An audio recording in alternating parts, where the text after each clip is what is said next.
Bonjour Patrick. Bonjour. Pourquoi la circulation extracorporelle sur un arrêt cardiaque réfractaire et pour quel patient? Alors, dans la région de Perpignan, on va mettre en place ces assistants circulatoires grâce à l'unité mobile d'assistance circulatoire. Ça s'adressera à des patients, quel que soit l'âge, pour des arrêts cardiaques de plus de 15 minutes, c'est-à-dire qui est considéré médicalement comme un arrêt cardiaque réfractaire.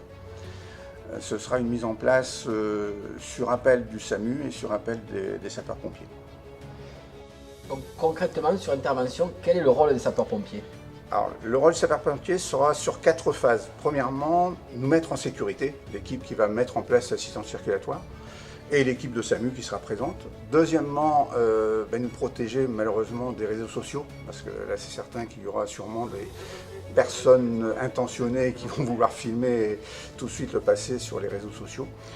Troisièmement, nous préparer surtout le site où nous devrons intervenir. Il nous faut une place de minimum 2 mètres sur 2 mètres, donc au besoin dans la salle, dans la pièce, il faudra bouger une chaise, bouger une table, ou au besoin extraire le patient et le mettre dans une autre pièce.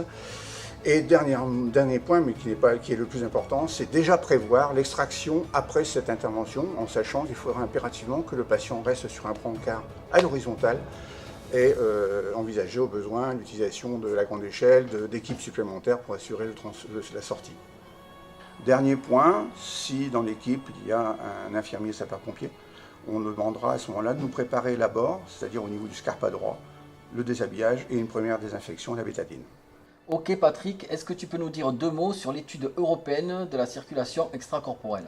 Alors, cette étude qui est instaurée par le professeur Lamou à Paris, à la Pitié-Salpêtrière, va inclure des grandes équipes comme Madrid, Paris, Vienne, Lyon et Perpignan.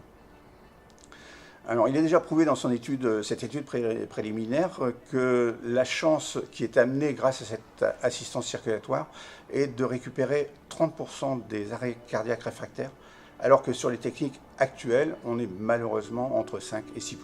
Ce qui fait quand même 5 fois plus de chances de les récupérer et qu'ils soient fonctionnels après. Je te remercie Patrick. Merci. Regarde s'il est conscient. Monsieur, est-ce que vous m'entendez? Ouvrez les yeux.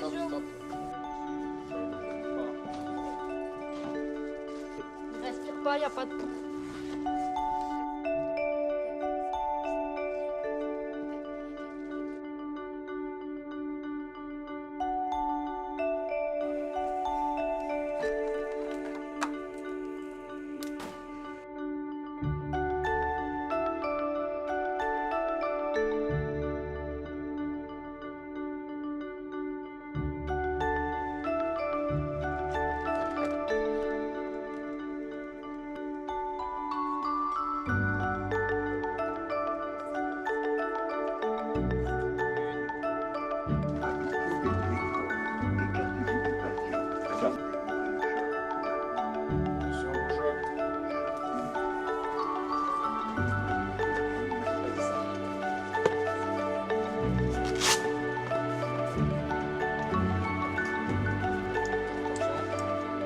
Et 30.